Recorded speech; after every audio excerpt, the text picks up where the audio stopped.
자, 10월 10일입니다. 10월 10일 토요일 복합재료 설계 수업 시작하겠습니다.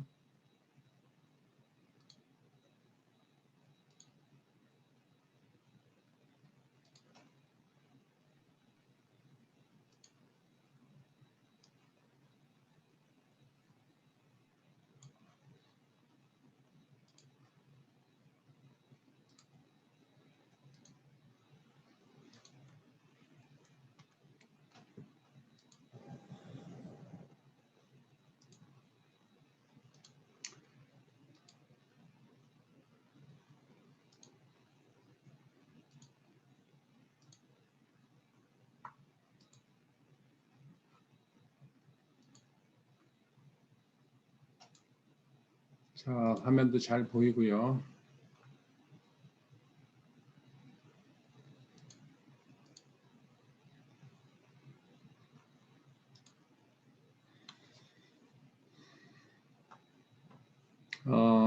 지난 시간에 last class we cover the micromechanics and driving homogenized stiffness and equivalent strengths of a UD ply, and the last equation, which is the compressive transverse compressive strength, I made a mistake in Excel file.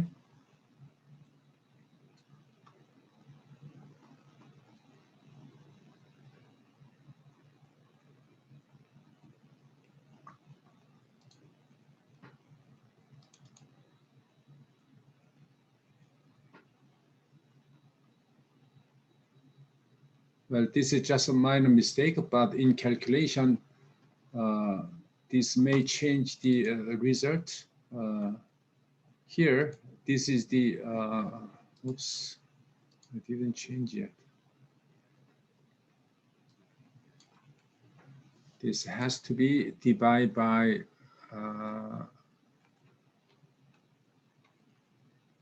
XM66M, and this one has to be same as the compressive strength of a resin. Well, as I said in the last class, the theory in detail will be updated in later class. But I just want to give you an idea about the micromechanics, again, to drive the homogenized stiffness and strength using matrix and fiber-based stiffness and strength. That was the whole idea of covering the micromechanics in last class. And this Excel file, by the way, will be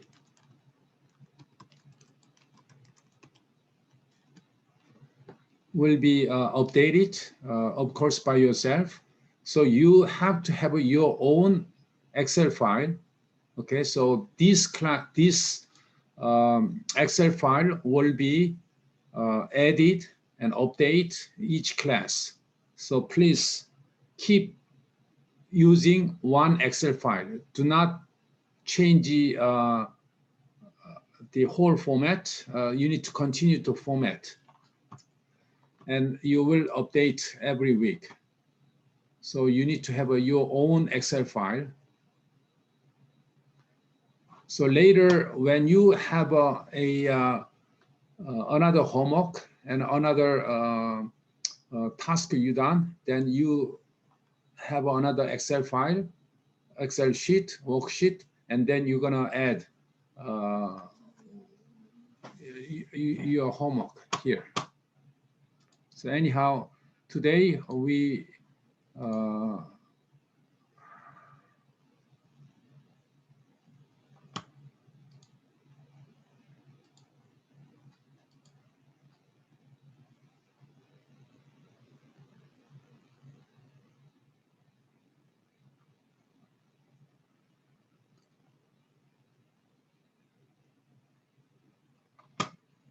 So last week, we covered how to drive the strengths, x and x prime and y prime s.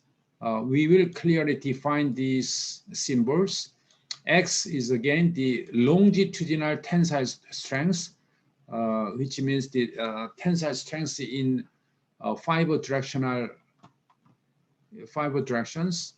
and x prime, I mean the y, and s, and x prime. X prime is the compressive strength in five directions, and the this is the transverse compressive strength. It's called y prime. And that was the what it covered. Now, today, what we like to do is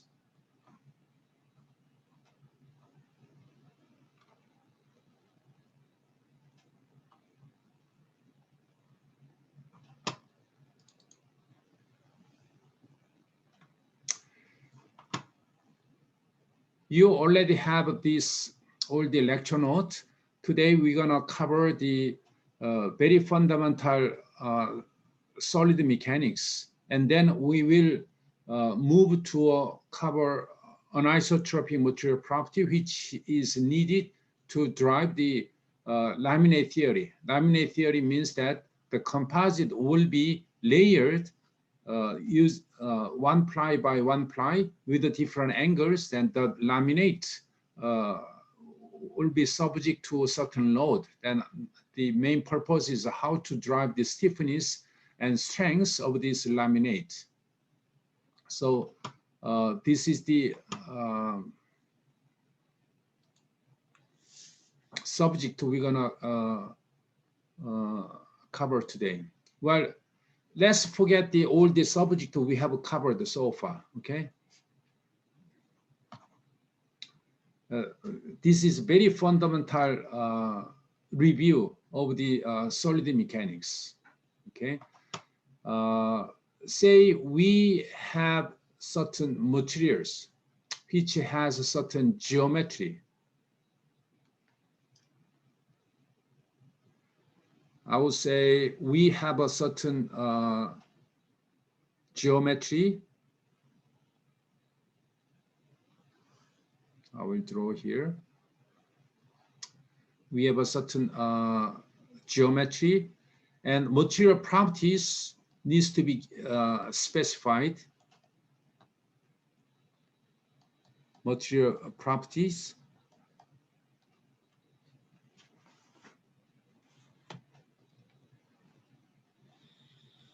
And the forces will be applied. Forces will be applied. This is gonna be, I would say, forces. And there will be some deformation conditions, which can be also considered as the boundary condition. But very importantly, we have a geometry, and with a certain material property, and there are forces applied to this geometry. Now, this is the outside, right? This is the outside. So let's say again, the geometry.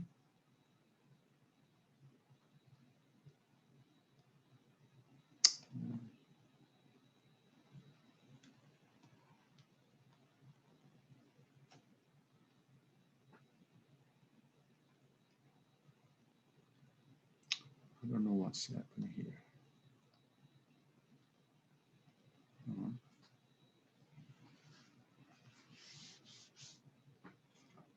We have a geometry.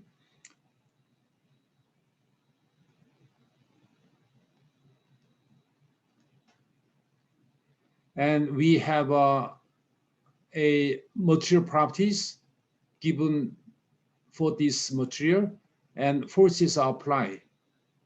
This is the external condition. This is the given condition we have to have to solve the deformation and stresses of materials. Now inside,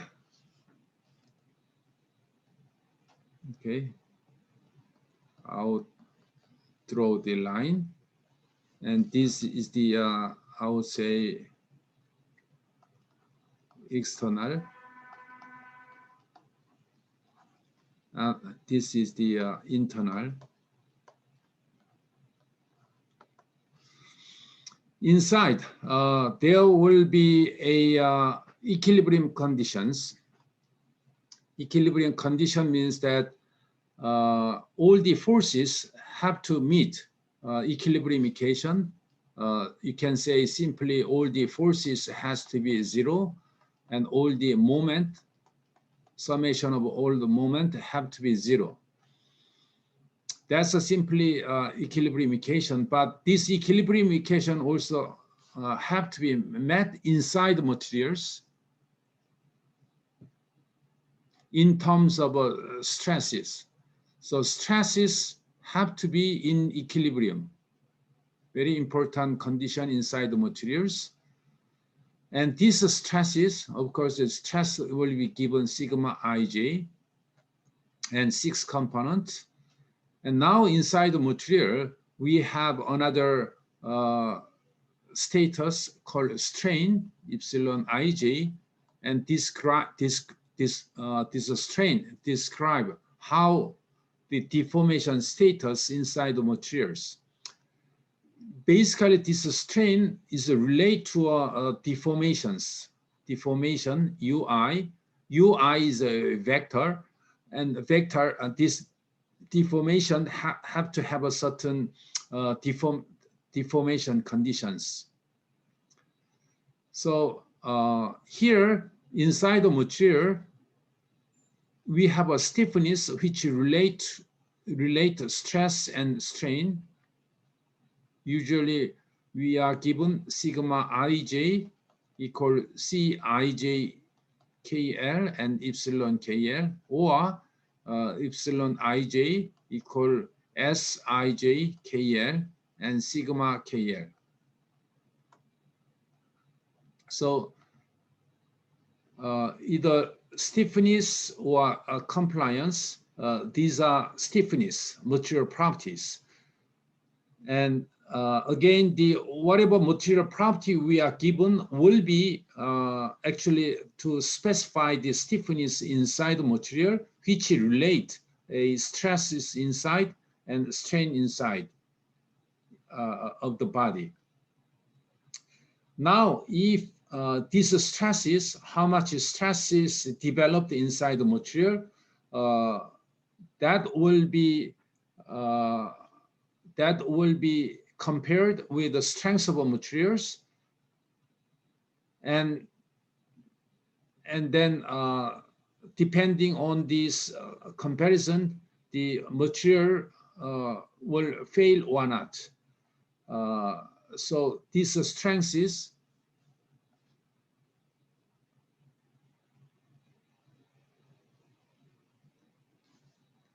so these strengths and this stiffness are given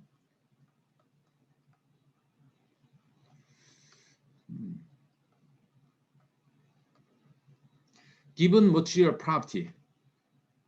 So in isotropic, strength will be yield strength, and stiffness will be Young's modulus and Poisson's ratio. So again, the material property we have to have the strengths and stiffness. So how much stress will be developed inside the materials will be compared with the strengths, and then this comparison will give us the information about the material failure.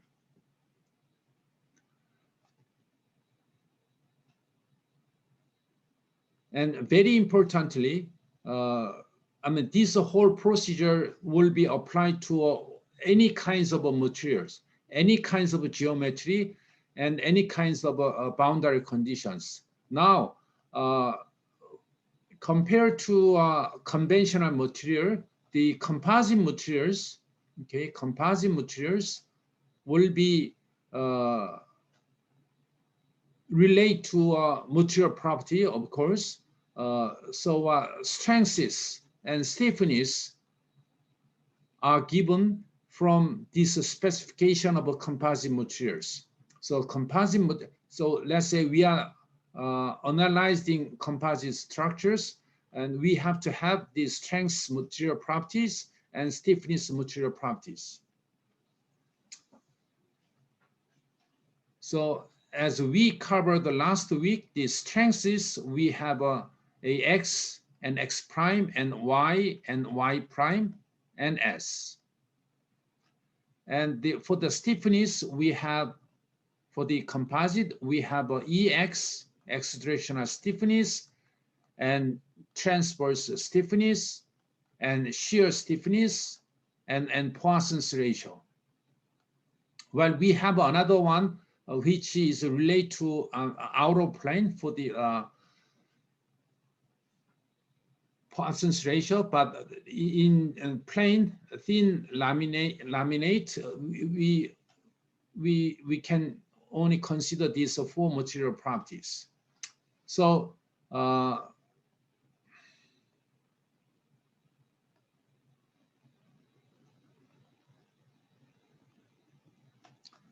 again, these composite materials. To study the composite materials, we need to understand these fiber strengths. We need to understand these four stiffness. Other than that, all the flow will be exactly the same.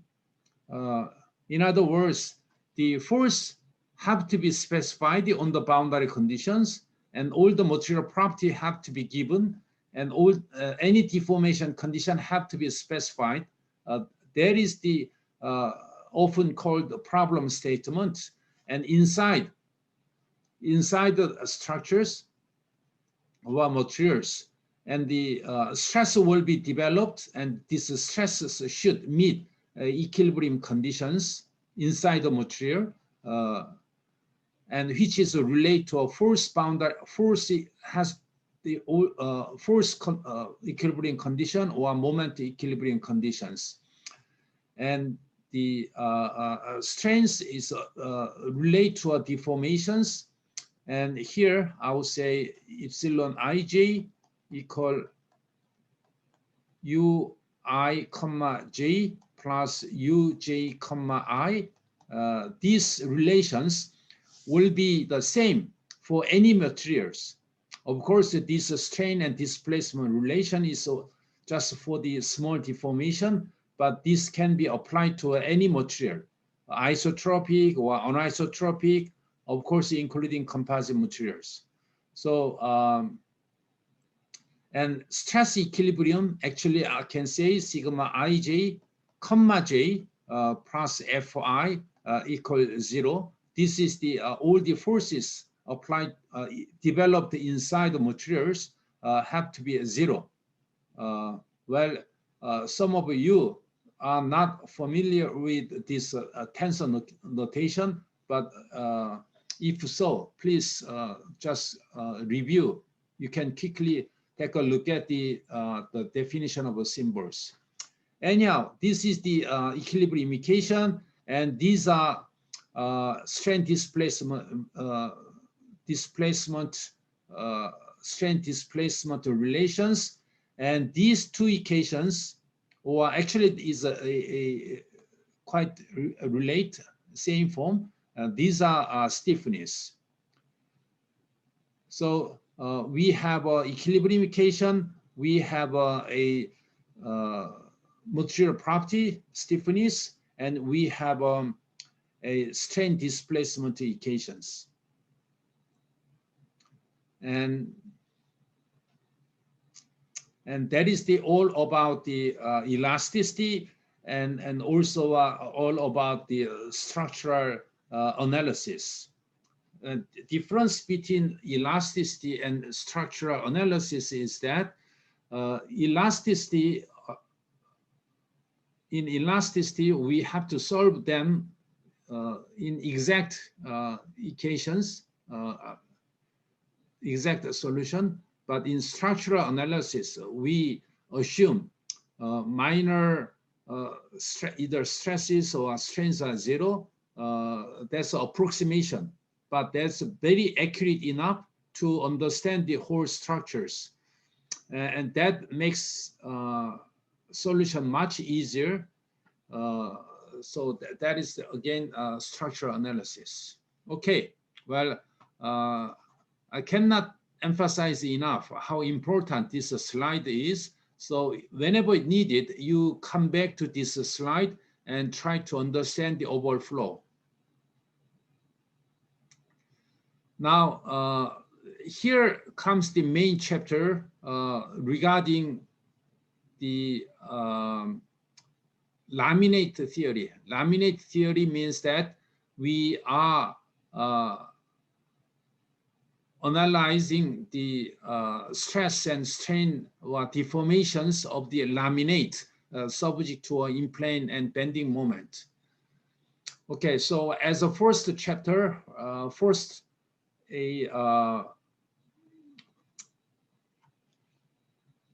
as I mentioned, we need to we will study about this one, the stiffness. Okay, stiffness. And stiffness of a unidirectional composite. Unidirectional composite is, of course, is anisotropic, and as we just mentioned, the stiffness matrix and compliance matrix, and also stiffness and compliance of the, this is a 3D and this is a 2D, and stress-strain relations, and how do we measure all the material properties in these stress-strain relations. Okay, that's the subject we're going to cover in this chapter. Okay, so anisotropic, again, is defined as the material property which relate a stress and strain, and Ij and Ij and KL and KL and KL. And this is a fourth order tensor. These are, of course, is the second order tensor.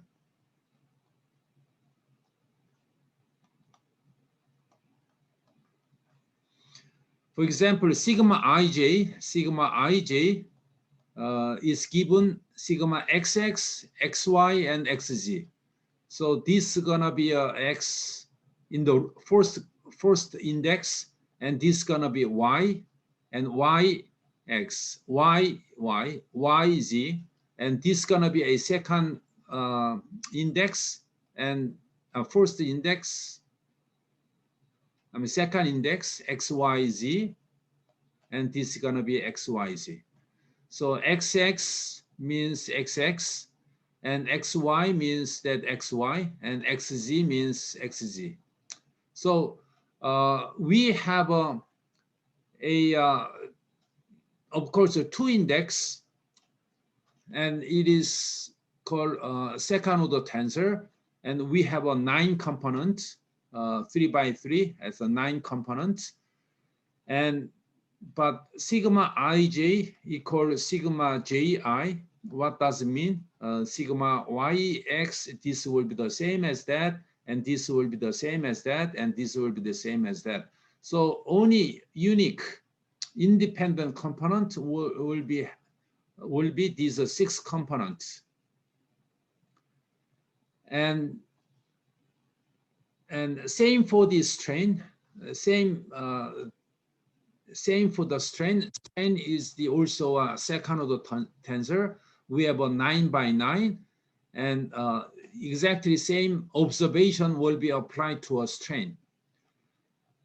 So from this symmetric, we gonna have just this will be specified like sigma xx and sigma yy and sigma zz, and now as I said, we only need this upper part, including diagonal. So the order will be given like that, and given like that, and given like that.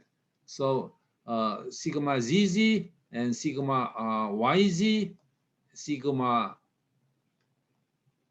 XZ, sigma XY. So these the just a six component.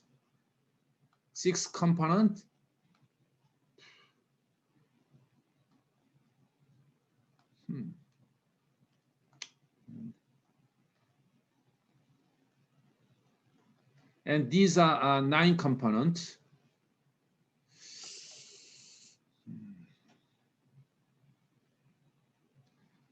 These are 9 components, and these are 6 components.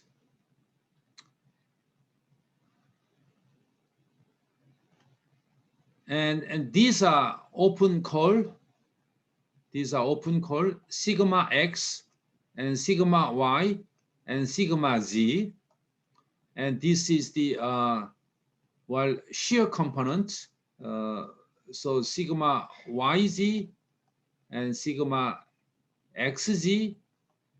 And this is the we will call sigma S. And as you can see here, these are a plane X and Y components, sigma XX and sigma YY and sigma XY. Those terms are sigma XX, XY, and sigma XY. These will be called sigma XX and YY and sigma S. And often called, this is the 1, 2, 3, 4, 5, 6. So they are often called sigma 1, so sigma 2, and sigma 6. And exactly the same notation for the strain. So sigma I will be a 6 component, and epsilon J will be the 6 component, and C, Ij will be a 6 by 6. And inverse will be a compliance matrix like that, here and here. So this will be a C matrix, and this will be a S matrix. And S matrix will be a simply inverse of the C matrix. And to specify this, actually the compliance matrix will be given as the mainly Young's modulus, and Poisson's ratio. So engineering material property will be a Young's modulus and Poisson's ratio, and these will constitute compliance S. And then once we have the S, the C matrix will be calculated by inverting the S matrix. Okay, we need to understand. So this is the general definitions about the stiffness and relating the the stress and strains. Yeah, this is the as I said, this is the symmetric, and sigma ij and ji, second order tensor, and so that's why we don't have to have this 3 by 3 matrix. Instead, we can have these 6 components, and 1, 2, 3, 4, 5, 6. But in plane directions, we can consider only 1 to 6, XX and YY and XY. In other words, let's say we have a X plane and Y plane, and we will have a sigma XX reaction of course, the same as a sigma xx, and this one will be a sigma yy, and here this will be called sigma xy, and we're gonna have a reactions. So as we discussed, this will be often called sigma y, and this will be called sigma 2, and this will be a sigma x and sigma 1, and this will be called sigma s and sigma 6, depending on the situations. Okay, so these are anisotropic, and I mean, this is the I would say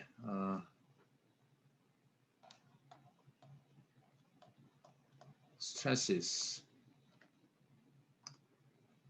and orthotropic means that we have non-zero. See, Ij is the 21 component.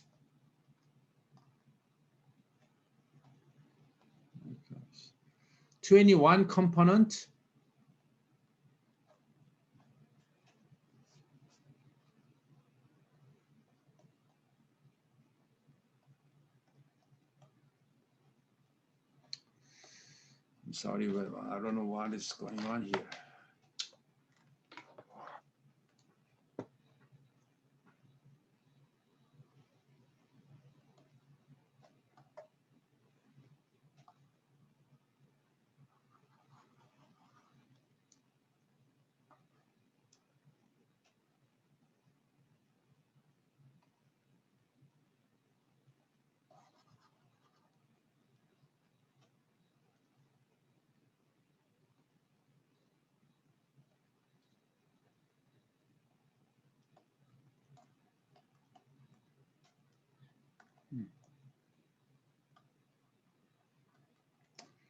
Okay, 21 components in general.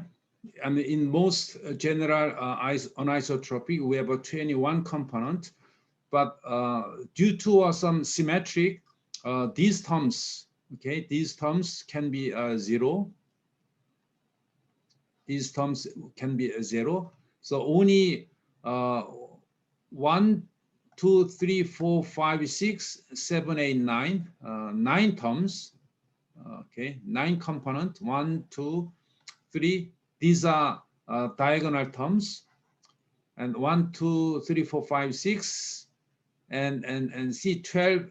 I mean 1, 2, and 1, 3, and 2, 3 are non-zero. So 9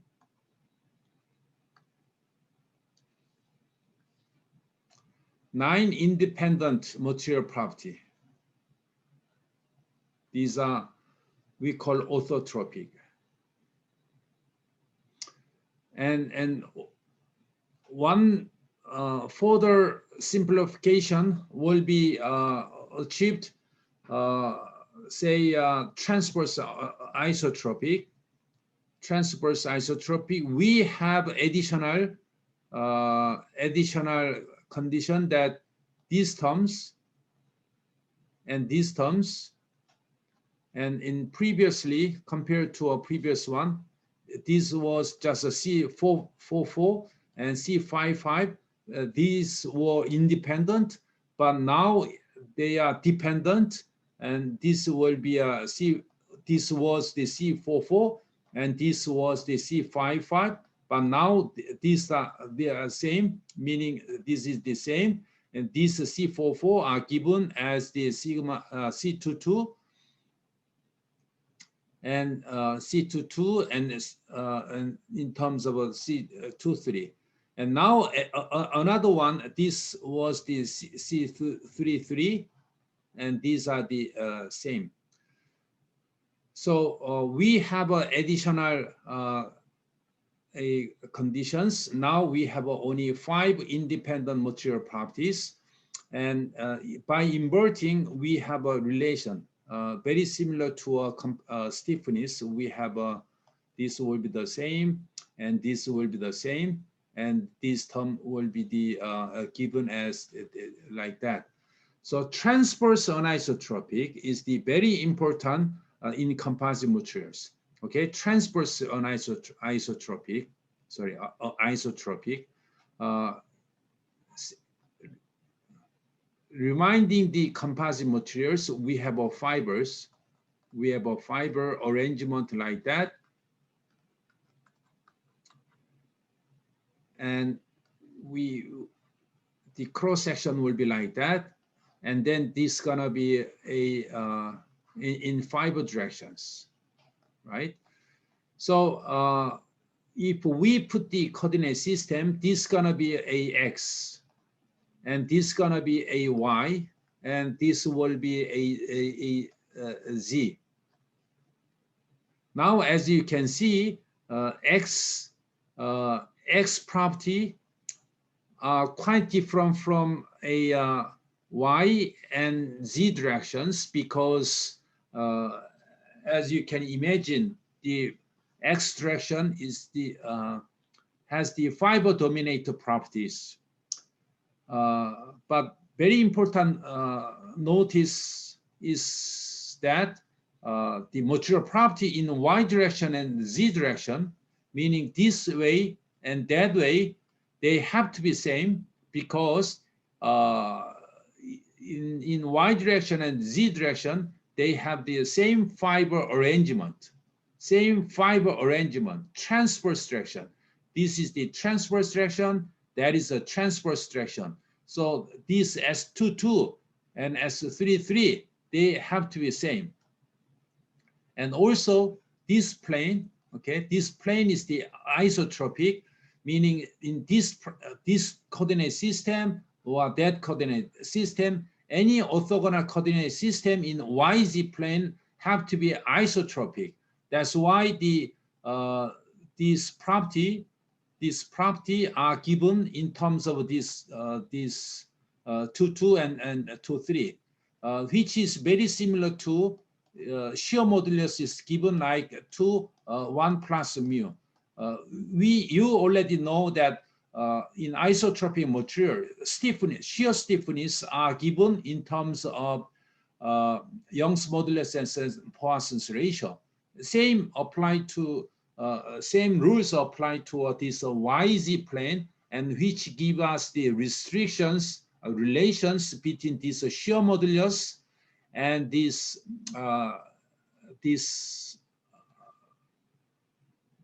property and Poisson's effect. And also S55 and S66, I mean, these are same property, okay? I mean, either stiffness or compliance, we can observe same behavior. So this is the 55 and this is a 66. What does it mean? Well, the shear property, okay, shear property in this direction, this is the shear as the shear property. This is the fiber, and this is the transverse. That will be the same. This is the material property as the S66, and that will be the same as this and that, right? So this will be material property as S55. As you can see, Y, S66 and S55 are same.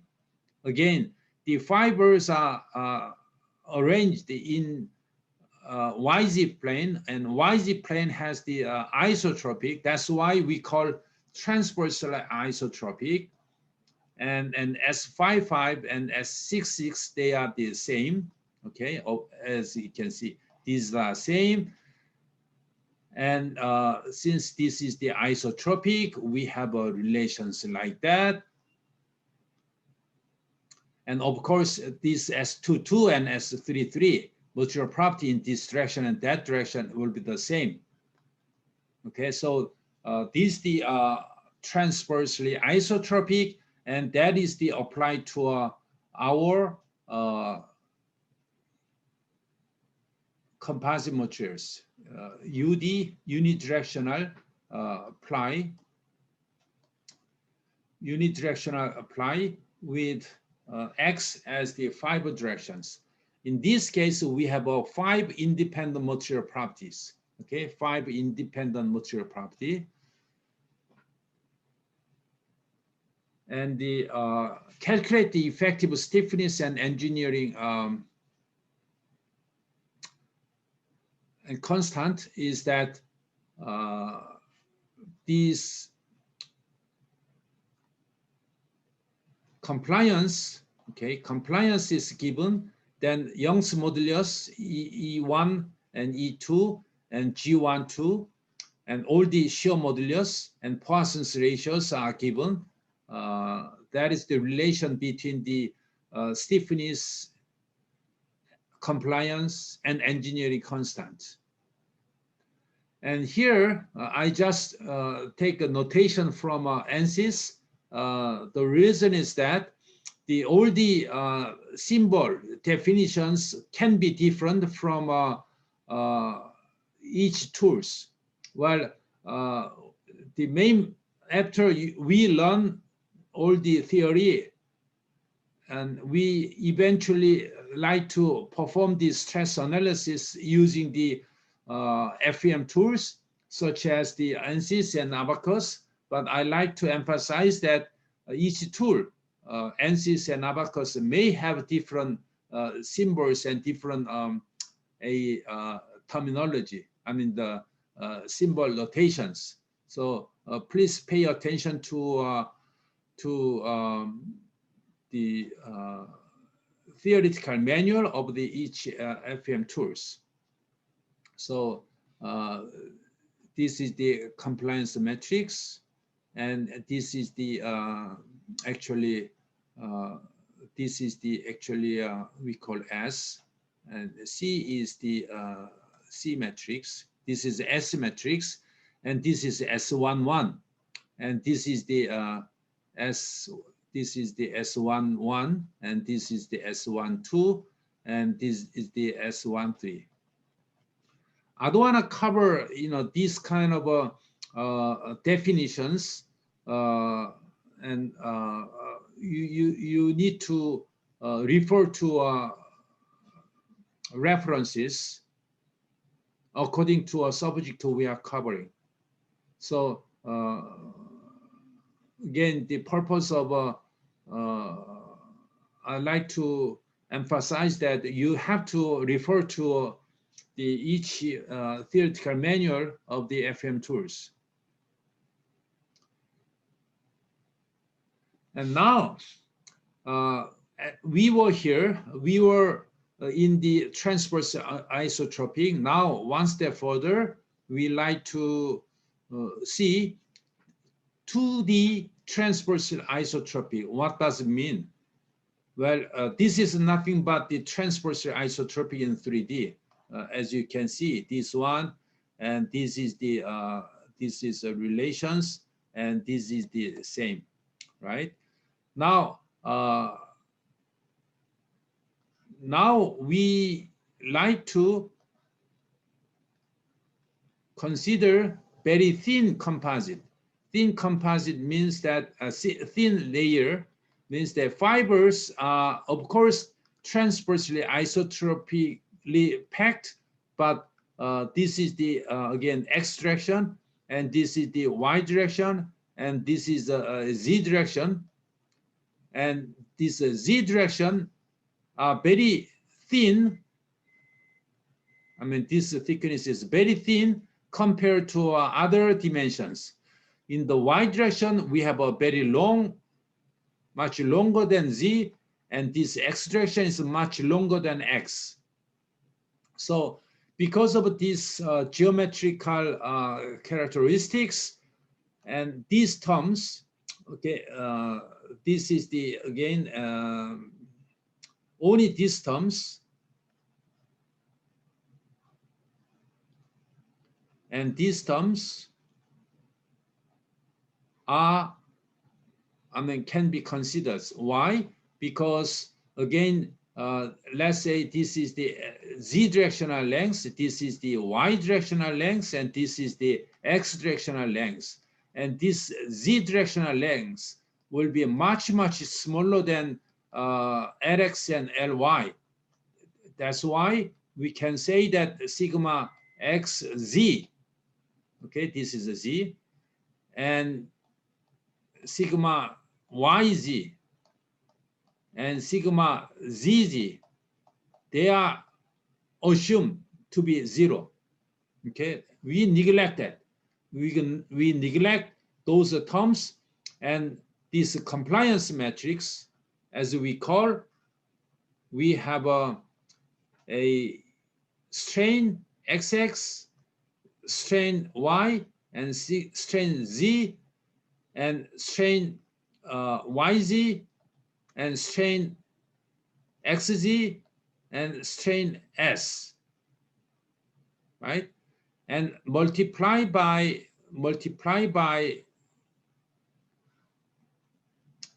sigma X, sigma Y, and sigma Z, and sigma YZ, sigma XZ, and sigma S, which is XY, right? So as you can see, these rows, since these three components are assumed to be zero because of these conditions, and since these are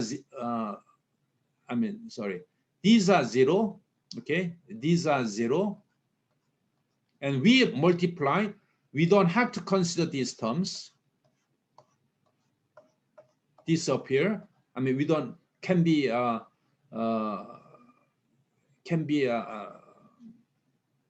dropped, and we only have these terms are left, right? Because the terms will be applied, multiplied. Okay, so we have these terms and these terms. But notice that, okay, we're not gonna consider these terms, but these terms are not zero. These are not zero. Pay attention, these are zero, but these are not zero. Why? Because we're gonna have these terms and multiply here and multiply here. Of course, these are zero, but because of these terms, we have another non-zero terms, and these are not zero. Okay, but we just want to consider these terms. So for 2D transverse isotropic, we only have these terms are left. Okay, these again, these 2 by 2, and we have a 2 by 1, and these one terms, and now we have like that. Okay.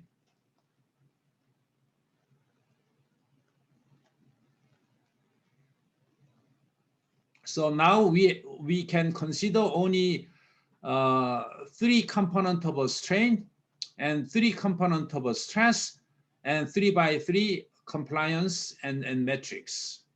Okay, compliance and metrics. Again, I'm gonna redraw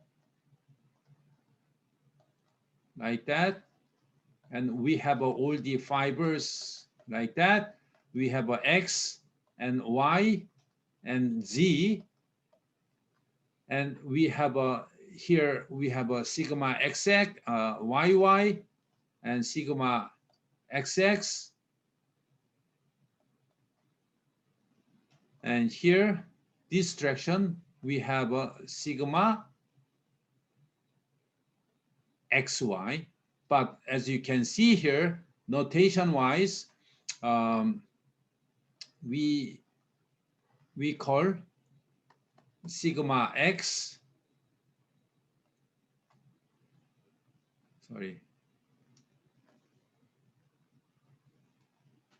this the sigma y, and this is the sigma x, and this is the sigma s. Okay, so that's why we have these terms, and the same for the strain. So this is the stiffness matrix, and stress and strain will be considered in our thin unidirectional plies. Okay.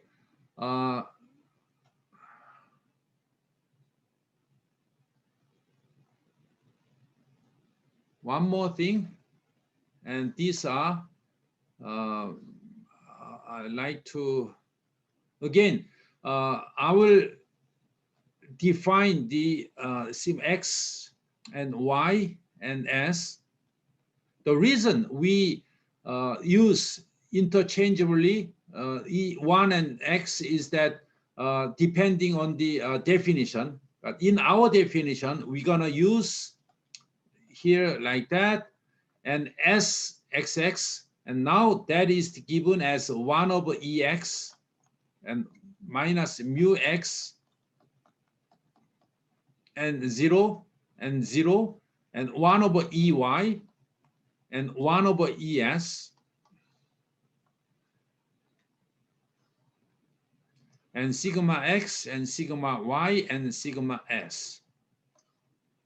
Okay, so these are the conclusions for thin unidirectional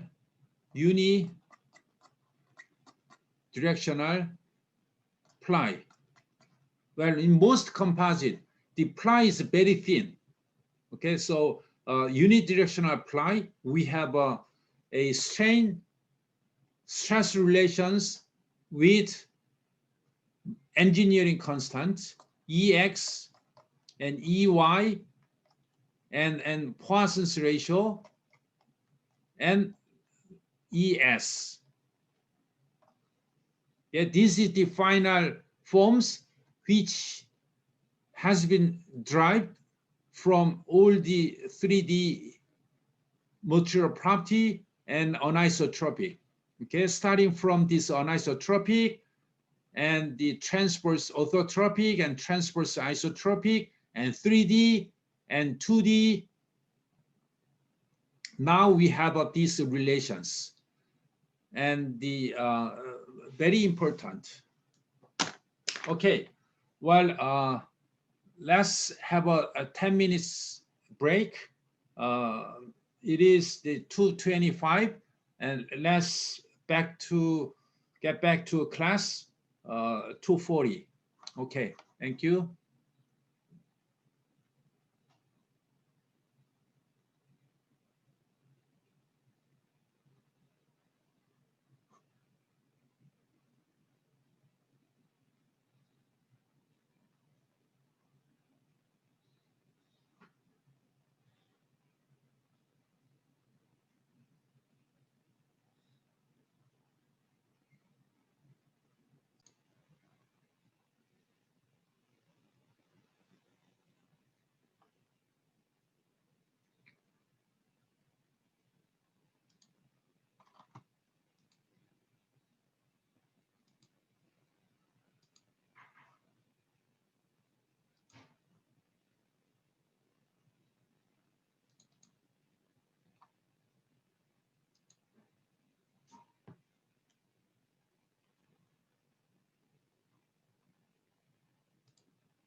Okay, let's continue the class.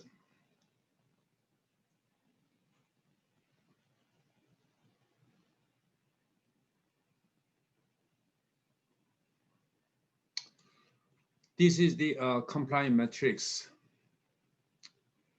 Again, relating stresses and strain. And now the compliance matrix has a relations what defined in terms of engineering constant, EX, EY, and Poisson's ratio. Notice that we have two different Poisson's ratio, mu x and mu y, and shear modulus. Now, what we like to do is that how do we determine this engineering constant? EX, how do we measure that?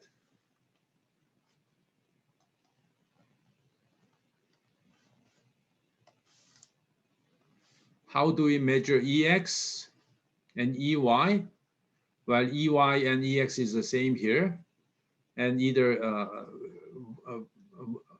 nu x and ES.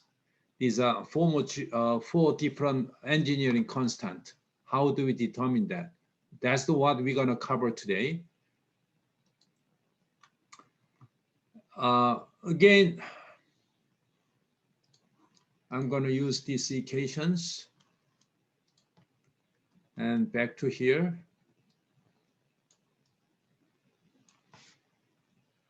And determine this EX.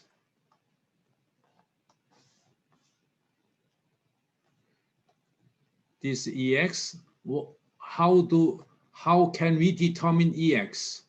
Well, from this definition, what we need to do is that we apply this mu x, sigma x, and then with the condition that sigma y and sigma s are 0.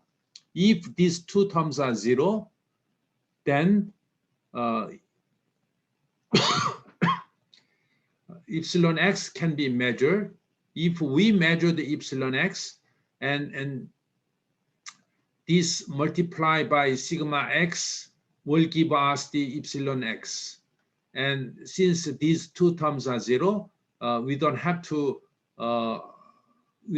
any effect from this Poisson's ratio. So in equation, we can simply write down like this. Again, the very important condition is that sigma y equal sigma s, these are 0.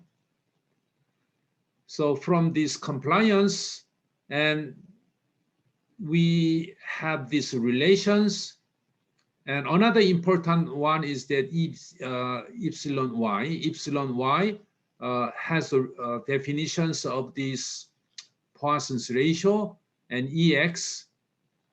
And again, this is a non-zero, and multiply. We have a epsilon y multiply by the sigma x. And from these two equations, if we divide by the epsilon y, divide by epsilon x, the mu x Poisson's ratio will be defined. So basically, this is how we define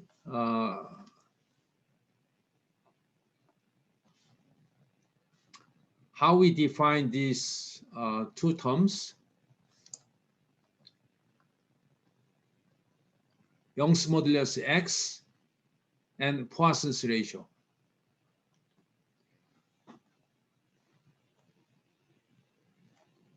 How do we, these are equation, but experimentally, what do we do? Again, sigma x direction, we apply the sigma x, and then there will be a strain in this direction. Imagine that we have an extensive strain gauge, and sigma x will give us the x directional strain. And imagine we have a strains in y directions. This will give us the y directional strain.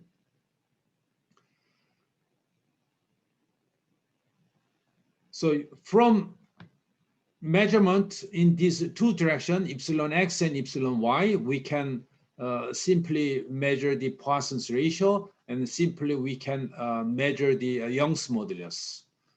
From these stress and strain relations, again, the definition of the Ex, Young's modulus of in x direction, Ex, from these definitions, we can have, we can define the slope of this stress strain curve. And notice that shear strain in this UD are 0 because we are applying only non-zero sigma x. And since these terms are 0, if we multiply, the shear epsilon x will disappear. This is the mainly because of the symmetry. Okay, this is the unidirectional tensile test, especially in longitudinal test. This is the how we measure Young's modulus and Poisson's ratio.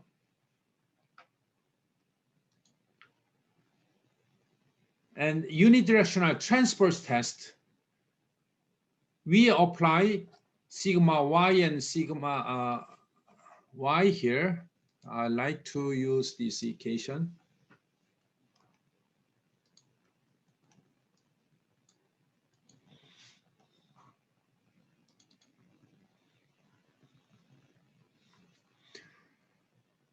And here, now sigma x and sigma y equals 0. Only sigma y is the non-zero. In this figure, we are applying the sigma y only, which means that these are again 0 and these are 0. And we multiply by, this column multiply by this and give us this 3 strain. And from these equations, EY and sigma y, here and here and here, give us these equations, and which from this equation we will determine the Young's modulus in y direction, and x directional strain multiply by this sigma y. This is the non-zero, and this is the terms. And from these two equations, we can define the Poisson's ratio like that. And ES is also a 0 because of a symmetry. So from this figure, the definition of the y directional Young's modulus is the slope between sigma y and epsilon y. So if we have a stress strain curve, we can easily determine the EY by the slope of this curve. And usually, even though we have a definitions like that, the mu y is not measured by like that, as we measured from an experiment like this. And how do we determine the mu y is that since this equation, these terms and this term, they are the same. So mu y equal EY and EX and mu x. Mu x is the same order of the 0.3, okay? Again, but considering this, the magnitude, EY is much smaller than EX, so we can easily imagine that how small Poisson's ratio will be. compared to x directional Poisson's ratio. So again, the definition of x directional Poisson's ratio is that the load have to be applied in x direction, and the definition of a strain Poisson's ratio is the how much the contract, okay, how much contract in y direction compared to x directional strain. So this is the how we measure the Poisson's ratio. But again, don't forget these terms are same because of symmetry of the compliance matrix. The last one is the how to measure the shear modulus. And from these equations, we apply now sigma x, and we measure the Young's modulus of the in shear directions. And these are again the 0. So only non-zero column will be this, and this will be also 0 because of this 0 value. This is will be 0. And these terms and these terms. So ES and epsilon x and sigma x is defined like that. So when we have a epsilon x and sigma x, the slope will be defined as the Young's modulus. This is how we measure shear modulus of a unidirectional composites. Now, we, as you can see, we complete all these terms. All these terms, EX, EY, and Poisson's ratio, have all the terms and shear modulus. And notice that these two terms are the same. So from these three tests, we completely determine all the material properties. And these are compliance metrics. And now we have a definition of the stiffness metrics. In three-dimensional case, we use C metrics, but for two-dimensional case, we use the Q metrics. Q metrics. So Q matrix is simply the inverse of this S matrix. While this 3 by 3 can be inverted and giving us these equations. So determinant is the determinant of this matrix, like that. And we have a Q matrix. Okay, this is the Q matrix or stiffness matrix. And you can find many stiffness and material property of composites. AS4, T300, with some different epoxy systems. These the material property you can find from references or internet website. And notice that we have a epsilon x, usually in gigapascal, and epsilon y, gigapascal, and Poisson's ratio. This is the Poisson's ratio in x directions, and the non-dimensions. So as you can see, is the order of the 0.3, and shear modulus. And these, rest of the material properties will be the strengths. and these are stiffness. Okay.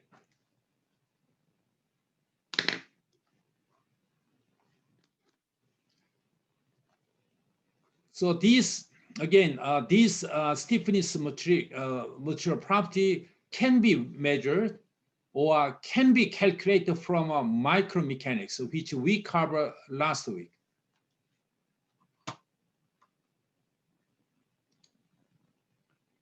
So in Excel, you can define the, let's say you define the material properties, and you can have rearrange the material property in order to develop the laminate composite theory, but this is not so important. Okay, so let's do play with Excel a little bit. We didn't cover much about the theory, but it is also important to start the Excel file to consider compliance or Young's modulus of the unidirectional composite and expressed in terms of stiffness. I'm going to summarize what we have done so far for your review.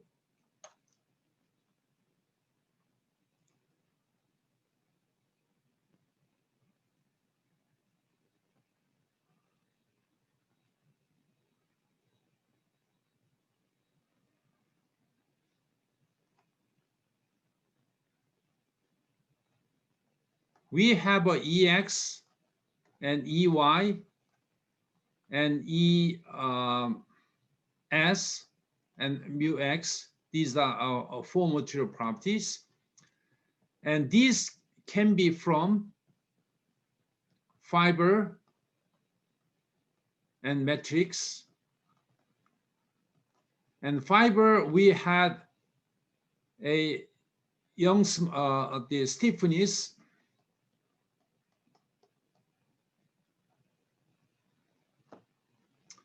and we have also a stiffness, and this property can give us this property.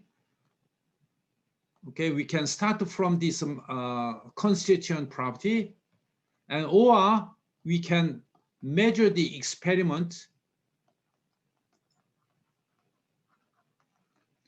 We can measure directly from experiment.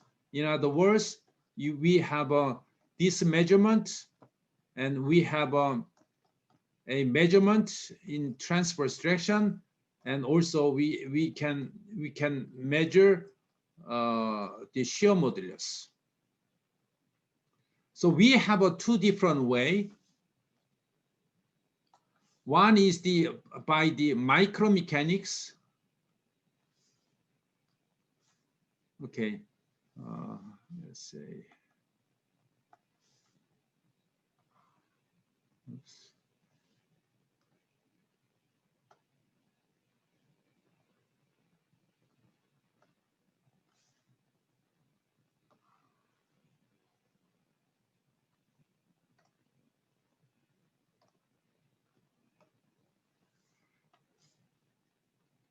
From here to there,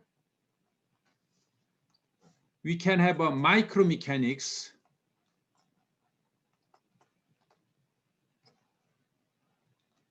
And here to there, of course, we can have a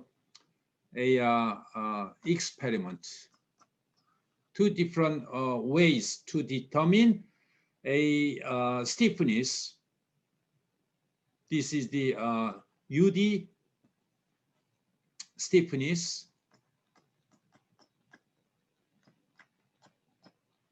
Now from this,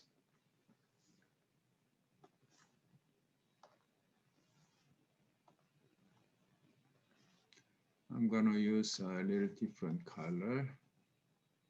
from this,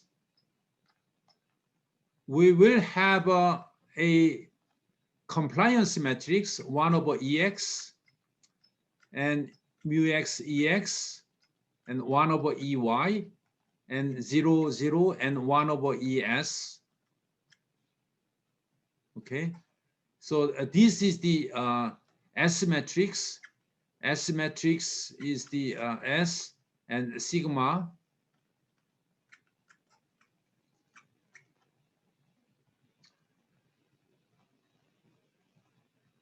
And then we can have a Q matrix. This is the S matrix, and we can have a Q matrix. And Q matrix, sigma I and Qij and epsilon j. So again, what we have done so far is to drive this stiffness matrix relating a ply stresses and ply strain. And how do we determine that? Well, we need to have a unidirectional stiffness.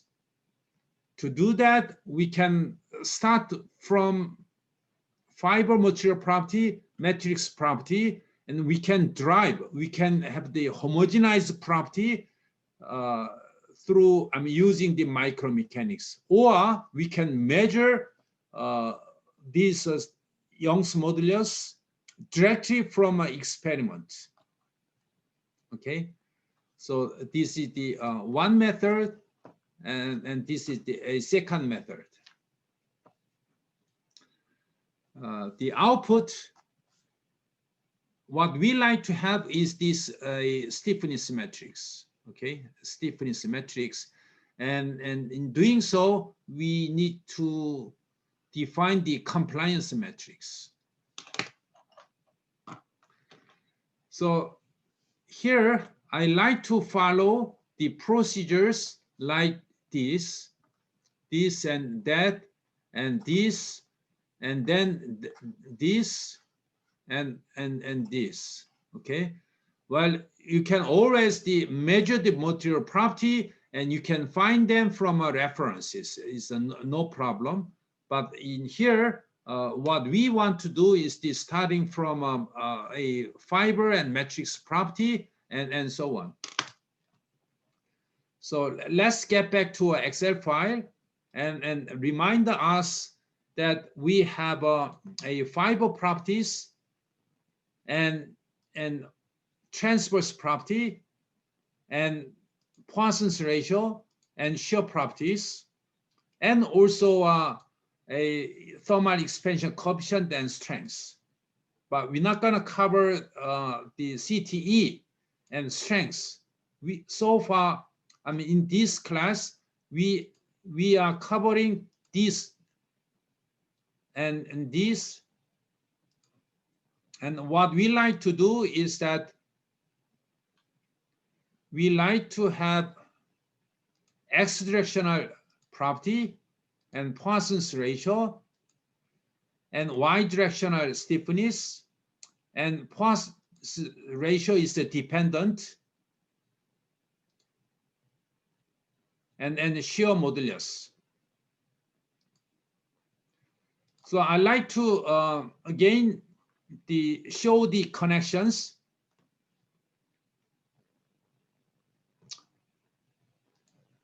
As you can see, these terms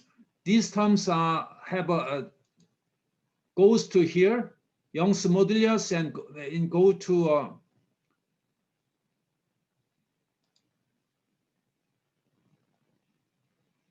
EY and alpha EY and Poisson's ratio.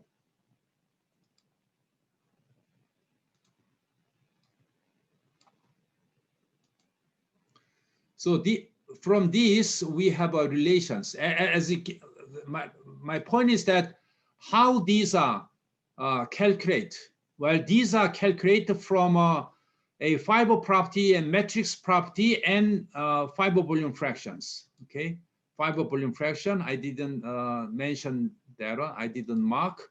I also like to mark here and mark this. Well, matrix volume fraction is nothing but 1 minus VF. So anyhow, any x-directional or fiber directional stiffness is given in terms of the fiber and matrix property and fiber volume fractions. And Young's modulus in y direction are given from Ex and Ey and Poisson's fiber volume fractions. And Poisson's ratio is also like that. So as you can see, what are the given? Well, given in this case is the fiber and matrix property and fiber volume fractions. And what we like to derive is the all the Young's modulus and Poisson's ratio. And we're not gonna just let's focus on the homogenized stiffness today.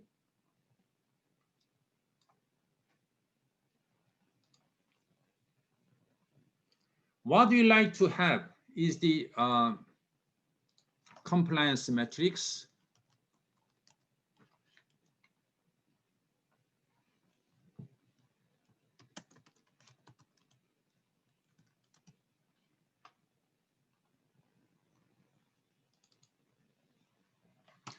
Again, the compliance matrix is the given as these terms, I mean these relations. So I'm gonna copy and paste here. And these 3 by 3 are given as the compliance matrix. So I'm gonna mark like that.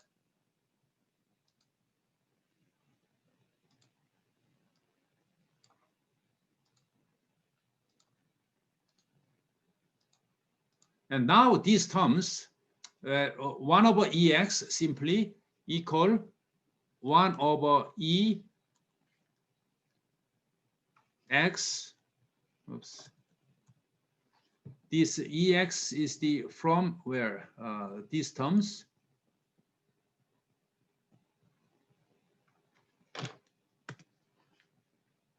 Right? So this is the 1 over Ex. And this one equal minus Poisson's ratio of the X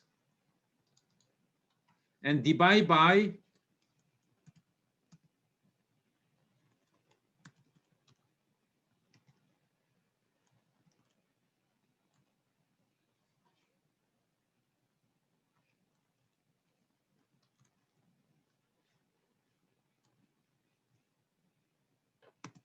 X. And again, these are 0 and these are 0. And here equal 1 over EY. And here 1 over ES.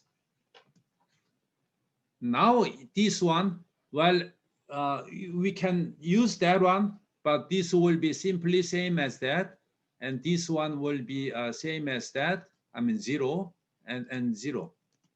Okay, so compliance matrix by symbol, we note Sij. And this the simply we can have it. So as you can see, this is the fiber material property. Say the carbon fiber. If we change the carbon fiber property, pay attention to how these values are changing, like that. Okay, you can see how these values are changed, right?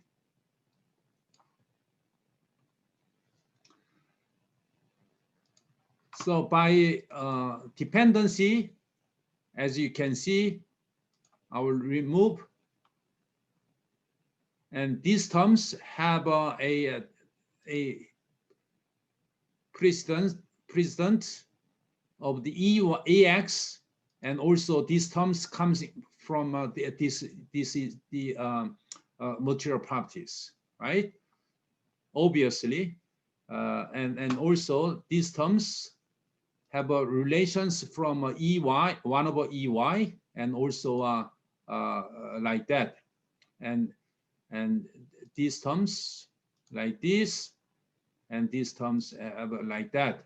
And this shear modulus comes from here and comes from there. Okay.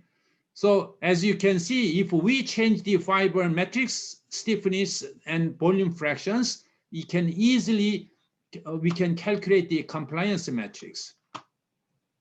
So I will call this one as the S. I will just say S matrix. Okay.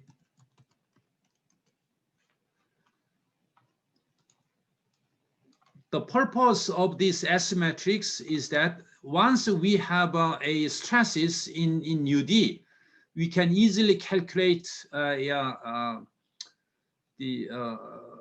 strain. So I would say if we have a sigma S, I mean sigma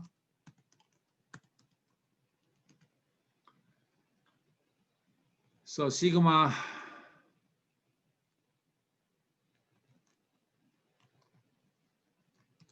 X, sigma Y, and sigma S is the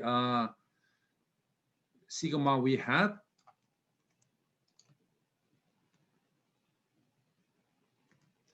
Now this is the epsilon strain, and strain S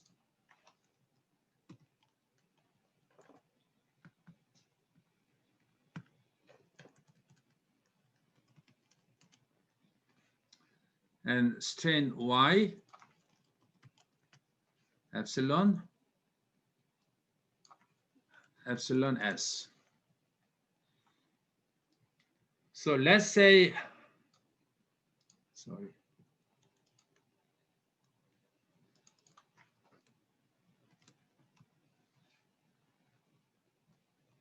I will call sigma and the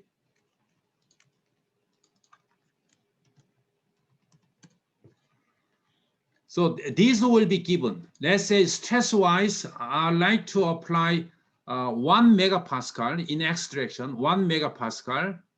1 mega means 10 to the 6. And Y direction, well, I like to apply also 1 megapascal and 0 for the shear. And you can imagine how much stresses we are applying to a ply. Now, how much the strain we will have in each directions? Well, simply equal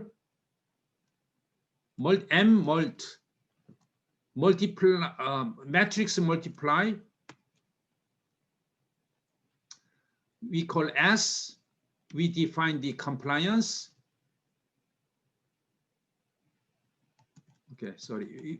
Matrix multiply by the sigma on. Well, I'm sorry, we didn't define yet, but this gonna be a defined as the sigma on. Okay, these are three component will be defined as the sigma on. So these three components are sigma on, as you can see here. And as now you can see, these the strain we calculate from these definitions.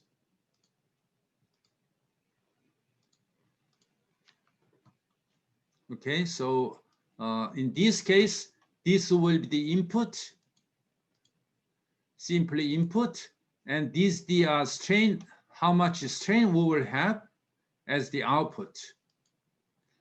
Again, the relation is the this one is calculate from a this compliance matrix and sigma, and as we already know, these terms are calculated from all these Young's modulus of the ply, and these are all calculated from matrix and fiber property.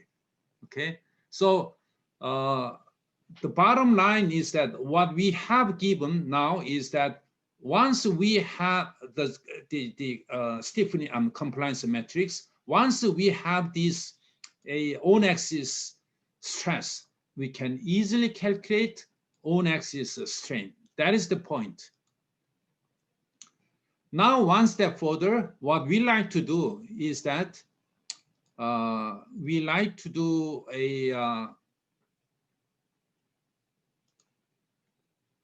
this.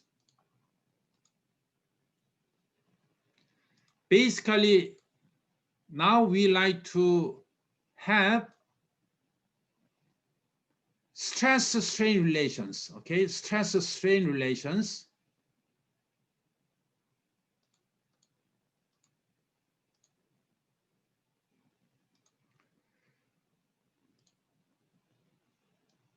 This is the, again, S matrix. Now we can define a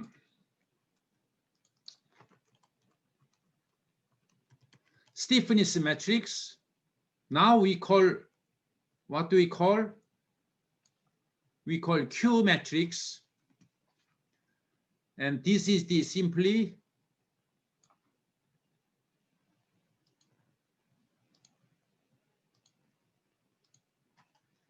equal matrix inverse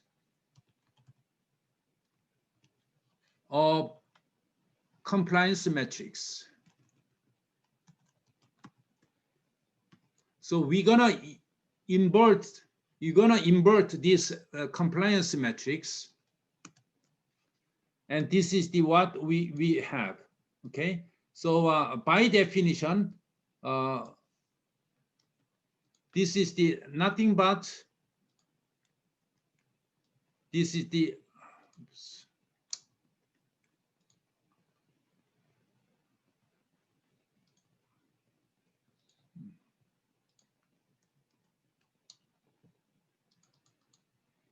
this is nothing but the stiffness matrix.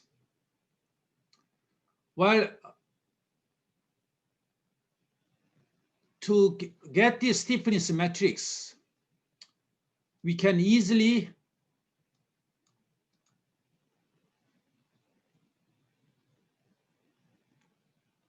this is the obtain like that, but there are different ways to do that. Well, we can directly drive from this component. I mean, this is the analytical derivation. Since we know this definition, we're gonna invert. You know, we know how to invert the 3x3 matrix. A little bit complicated, but notice we have a zero term, and so the makes very simple. And this is the final form. And determinant. What was the determinant? Determinant was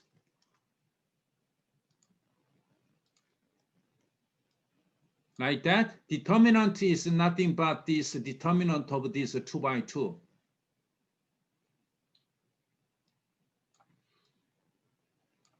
So I'm sure this result will be the same, but let's just do it again from these the definitions.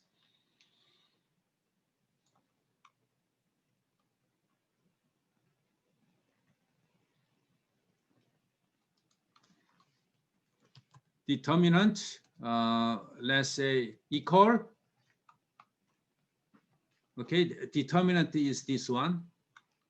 1 over EX times EY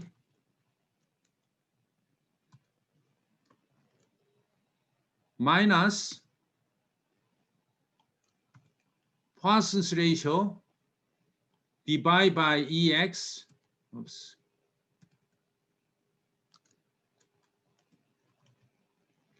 Divide by the EX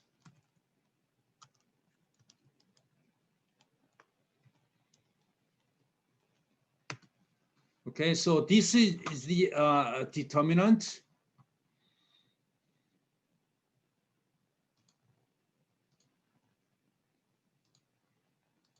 Now using this determinant, this is the form we can equation we can drive this stiffness matrix. So this one will be simply one divided by the EY and divide by the determinant. And as you already, can verify these terms, and these terms are these are the same.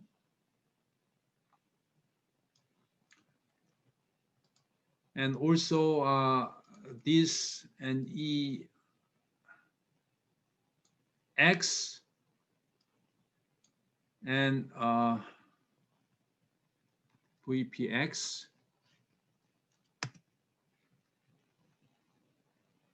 Well, this is the simply 0. And this is the symmetric. And now this one will be just replaced by Y with X. And this one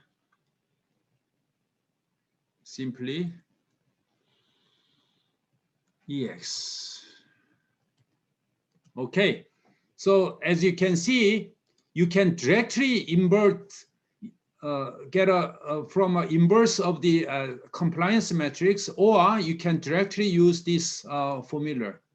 Notice that this one and that is the same. So I will consider as this is the output. And again, like to emphasize again, this the compliance matrix, the stiffness matrix Qij is comes from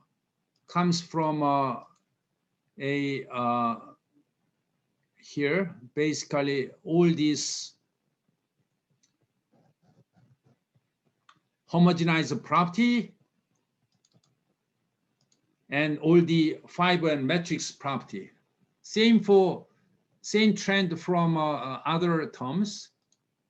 And this comes from EX and EY and so on, and all the property. So as you can see, this the property we're gonna consider as an input.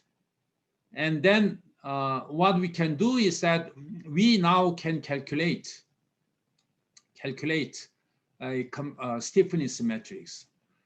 What are we gonna do with this stiffness matrix? Well, I'm gonna just copy and paste here.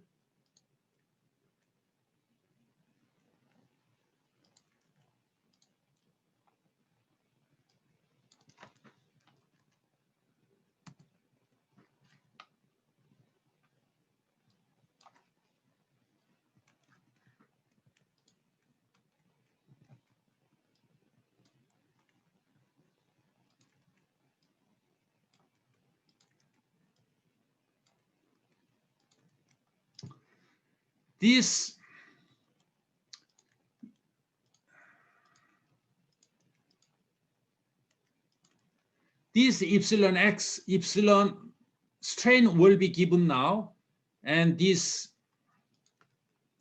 sigma will be calculated, less confirm. Obviously, they will be the same, but here, these terms, rather than multiply, let's say this is the Q matrix, and this sigma, by definition of this, okay, by definition of this stiffness, this sigma will be simply Q matrix, and this will be these terms, right? Okay.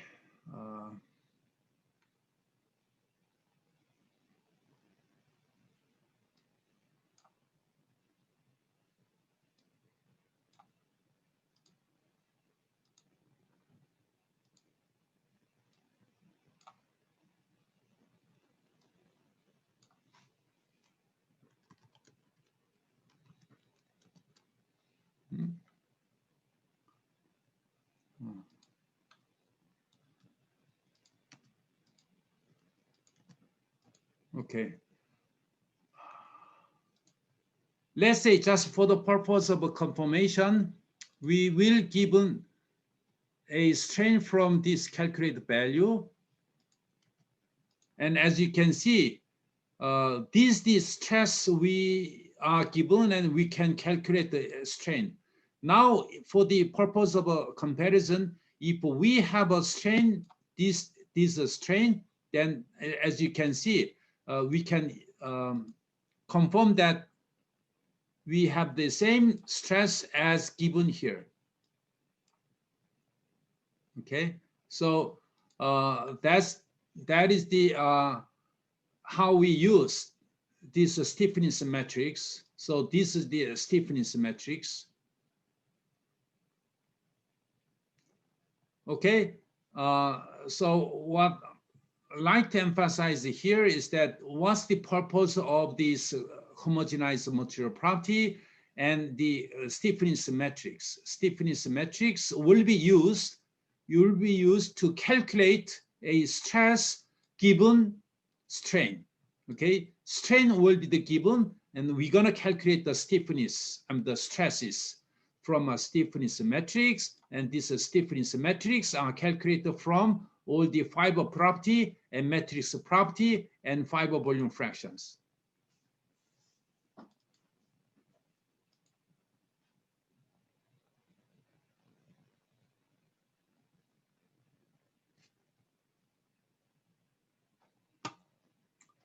So I'm gonna save as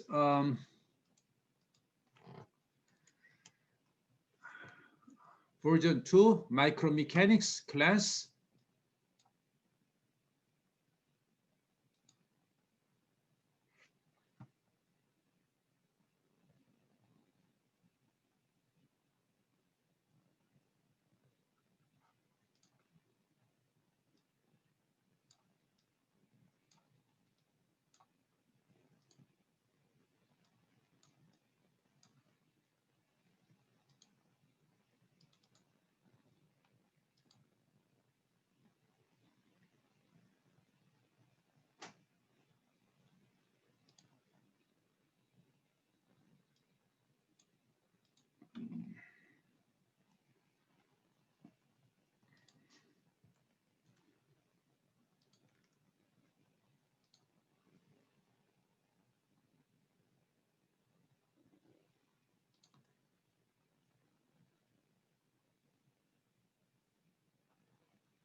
Okay, now I like to, well, subject wise, next subject will be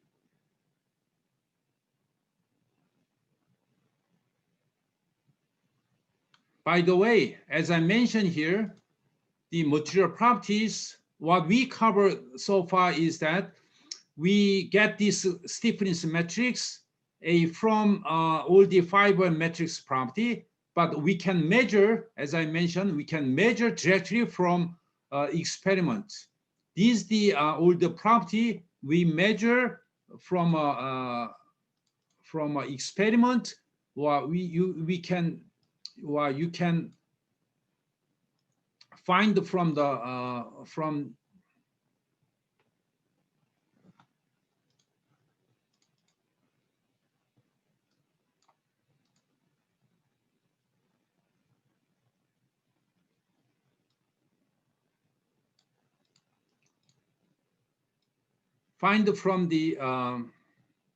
references. Of course, there are two ways, right?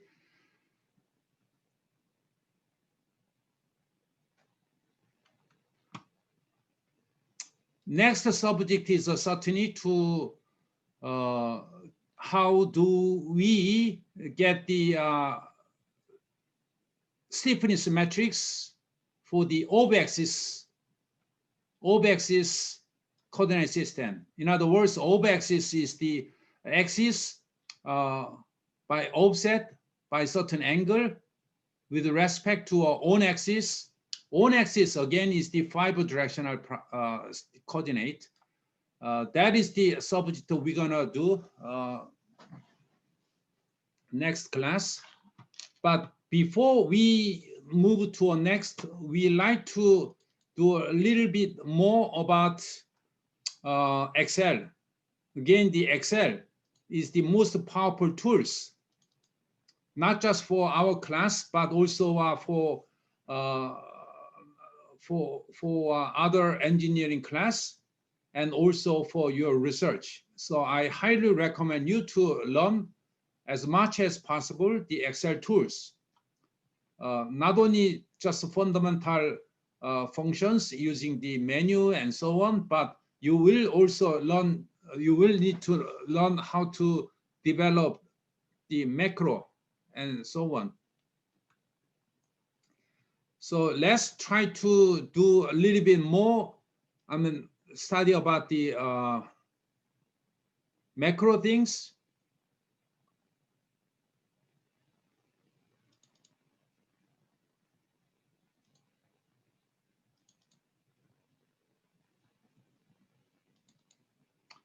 There is a very important function called a quick chart, okay?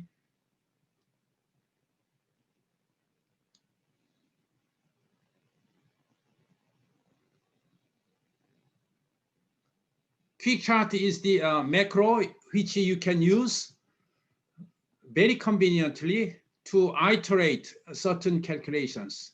So I'm gonna briefly introduce how to use this macro called quick chart into any Excel. And I hope that this is gonna be very useful for you. Okay, this one is the already developed, but I'm gonna show them in Excel.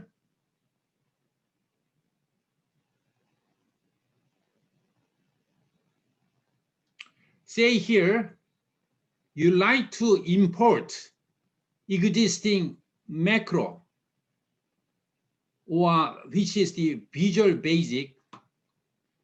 For that purpose, make sure you have a menu called developer. Sometimes you don't have this menu because by default, you don't have this developer menu. To have this menu, you have to make sure that there's the options, and then there is the add-in, and there are some add-in you need to check, but more importantly, you need to have this advanced customized ribbon that you need to check here.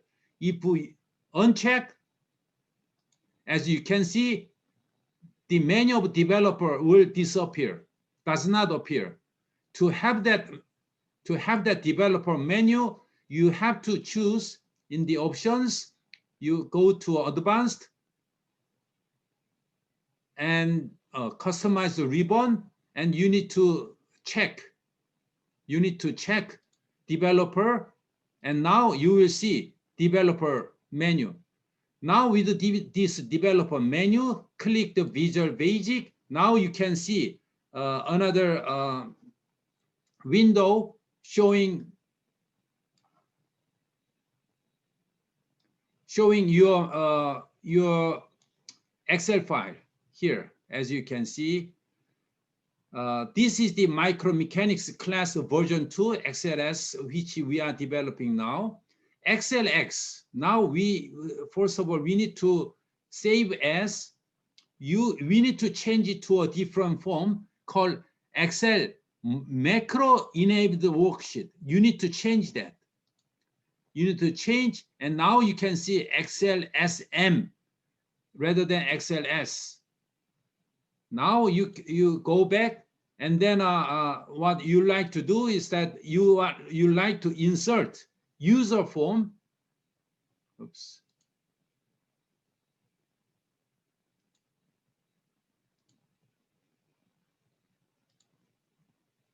Import file here.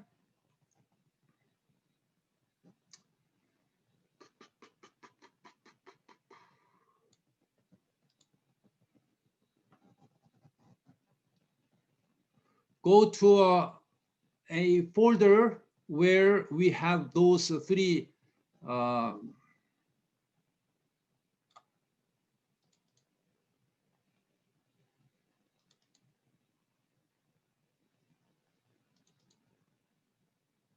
as I said, we have a tools and quick chart.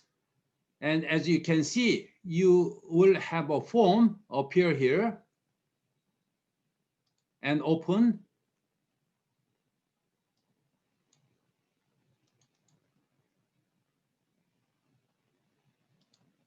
And you also need to import and quick chart basic.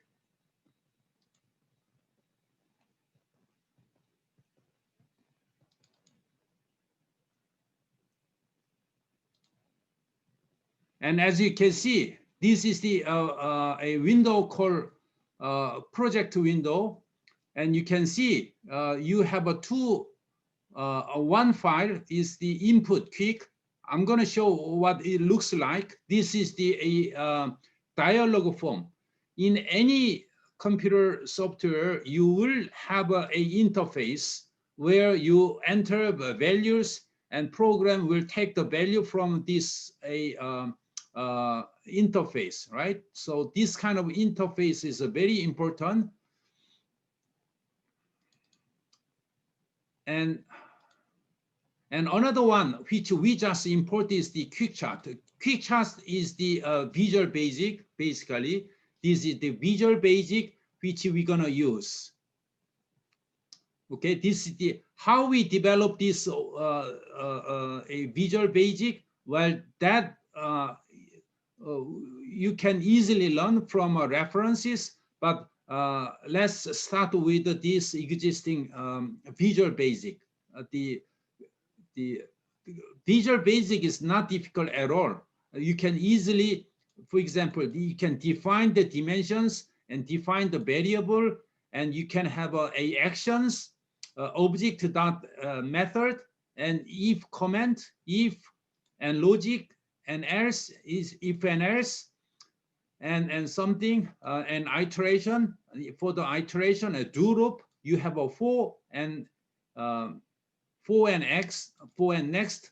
So all you need to do is the do loop. This is a do loop, and this is the if and else, and that's basically the basic command we need to know and define the dimension. This is the dimensions we can define in the Excel. I'm going to show you here. The most important step is that how do we call this subroutine? The subroutine called quick chart. This is the subroutine we want to call. We don't know what it is now, but don't worry, I will explain further. But more importantly, how do we call this one in Excel? Well, to call that Excel, there is the insert and there is the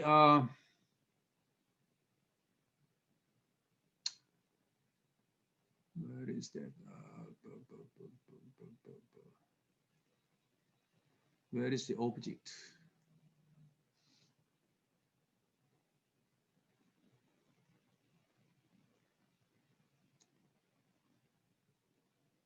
Where is the object?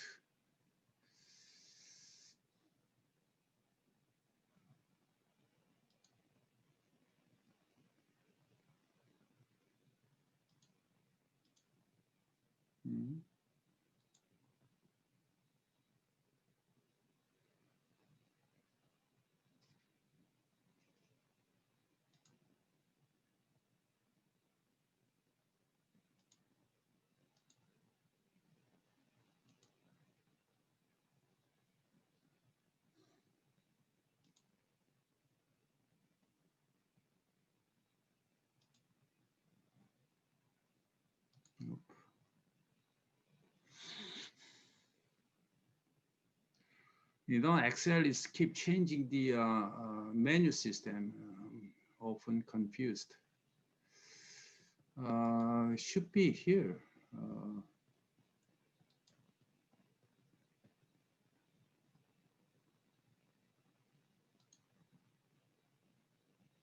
Hmm.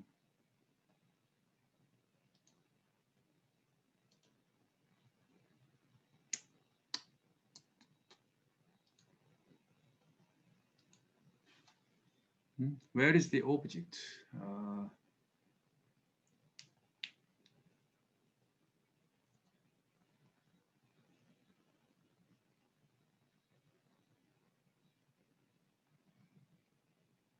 Tables and add-ins.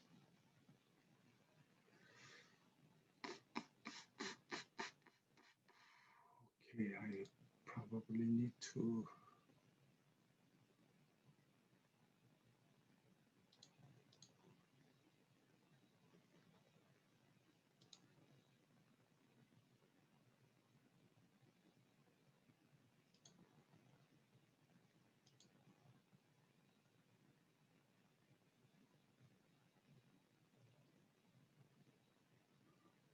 Okay, just 1 second, please. I need to search that functions.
Oh man.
Very strange.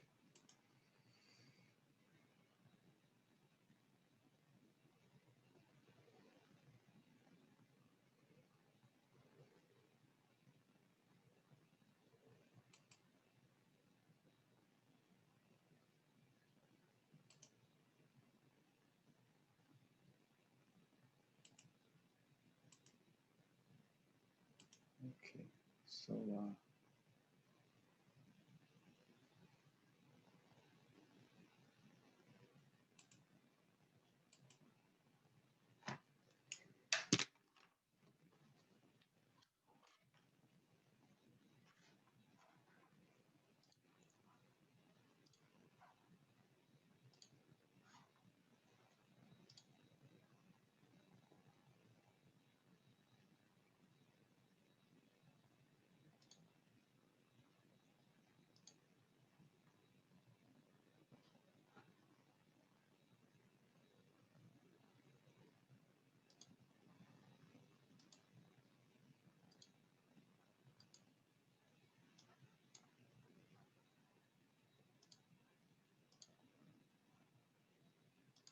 okay, well, sorry. Again, what we like to do is that we like to call, as I shown, here is the I would say subroutine called quick chart. This is the chart for automatic data. And we like to call this one. For that purpose, first we need to have this is a button. Button we just get from oh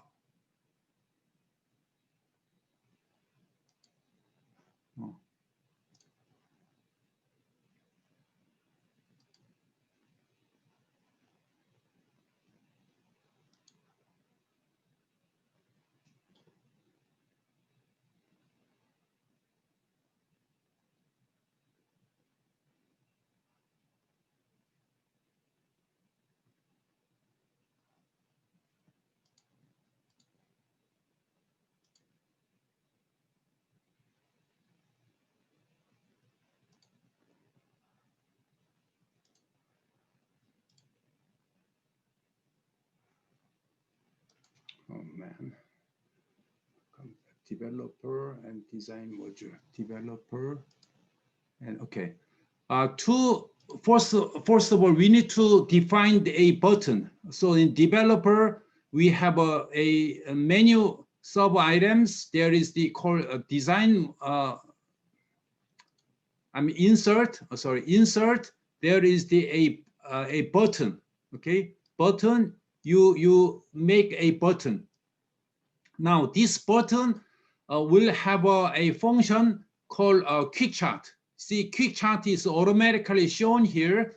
Whenever you define the subroutine, your macro list, the macro subroutine will automatically shown here, and you assign this button to this a subroutine, and then you say, okay, so this will be linked to a quick chart.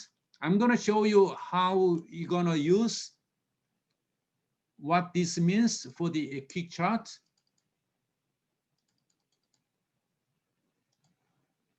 So when we click this button will automatically call this subroutine.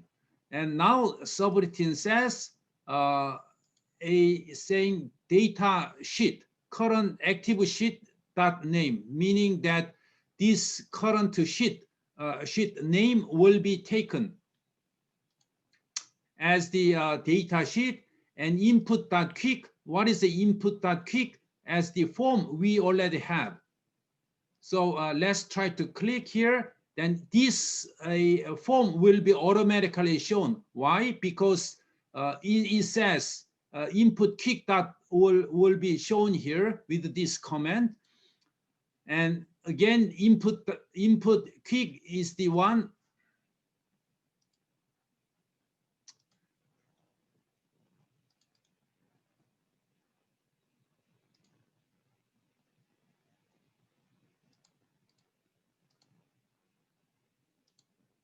See, this one,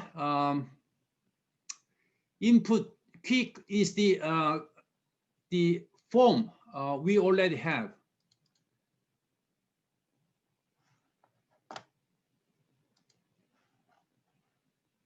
Okay, so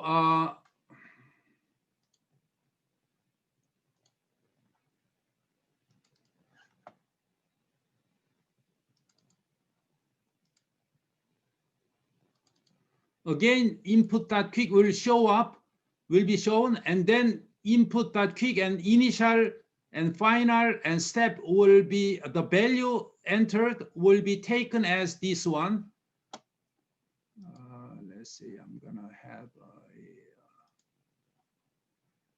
here, as you can see, this guy is taken as the initial, has its own name, and this name, input.initial value and final value and step value will be redefined as the variable, and x and so on. And very importantly, the quick chart, cell value, current sheet,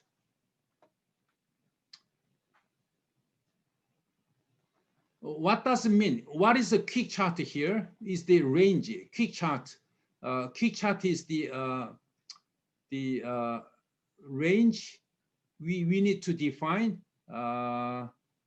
So I'm gonna define the quick chart. I'm gonna do it and then explain to you. So we need to define the quick chart. This is the range called a quick chart. Okay. So remember, all you need to do is that define this range. This is the again. This is the quick chart. See, quick chart range, quick chart. The range you define. So this is the where you exchange information with the macro. See here. This is the quick. Sorry, quick chart, range quick chart. Sorry, not the. So this is the quick chart. We should not have a. Okay, I'm gonna change. We have a quick chart. I'm gonna edit.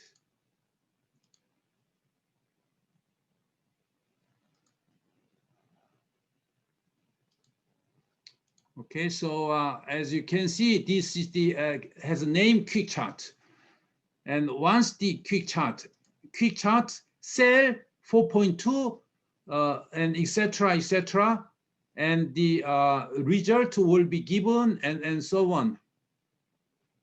And okay, I'm gonna have this is the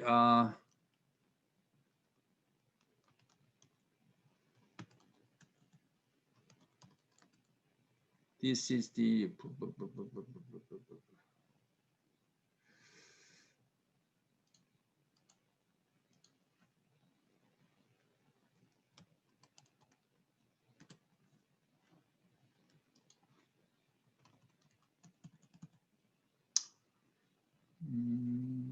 let's say EF and EF.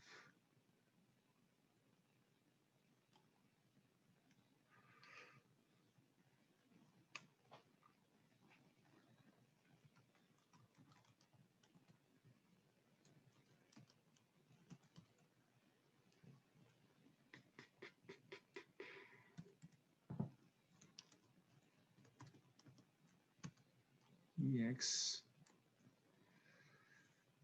and the EY and Poisson's ratio and ES and Q11 and Q22 and Q12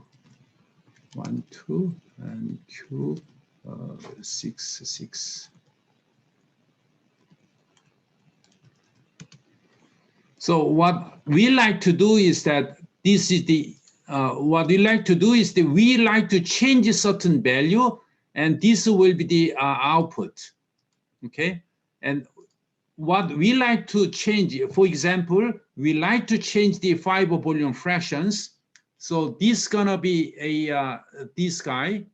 This is a very important step. And now we changing this one as the 0.6.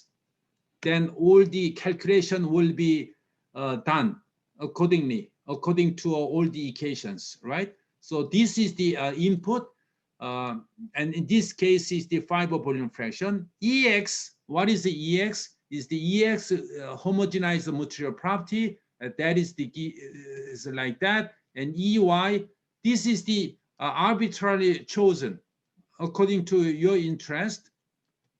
And this one can be Poisson's ratio here, and oops.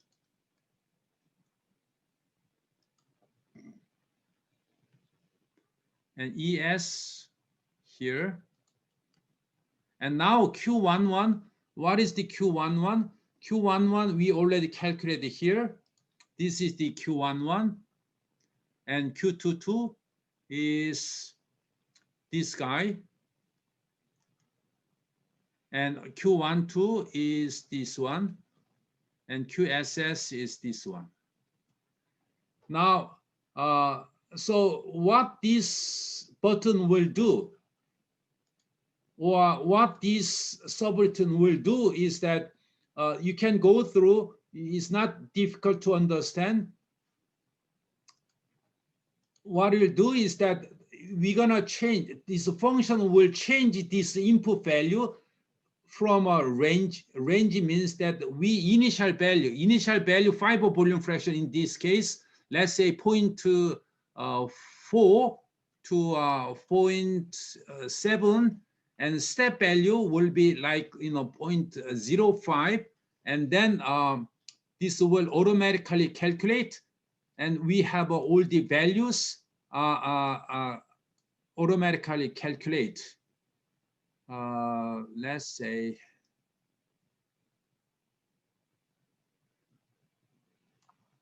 one, two, three, four, Q6, 1, 2, 3, 4. Okay.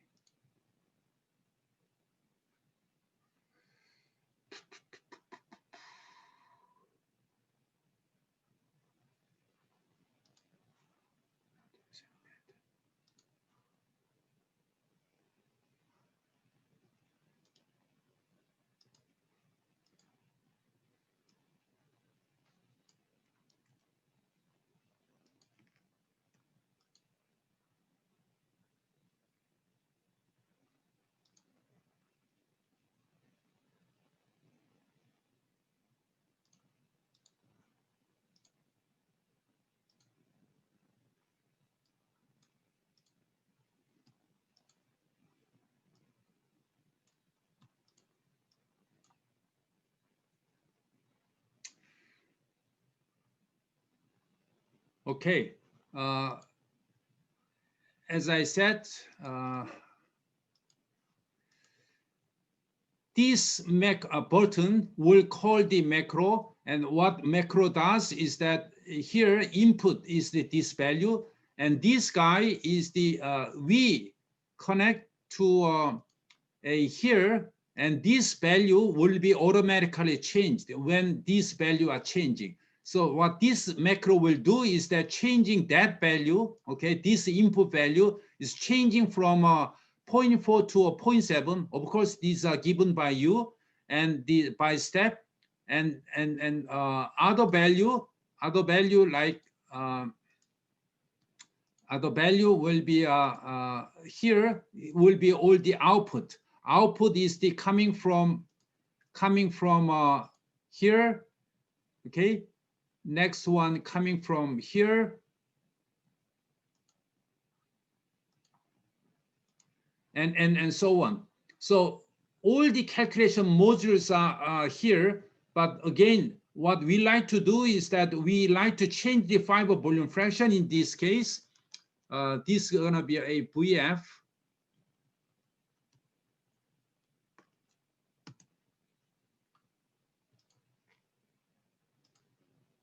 Okay, so let's say 0.2 to 0.8, and by step value 0.05, and click, and you can see these values of the EX, EY, and so on will be automatically calculated from input value VF from ranging 0.2 or 0.7. the magnitude is quite different. So that's why we like to change, delete this guy and delete this guy. And let's just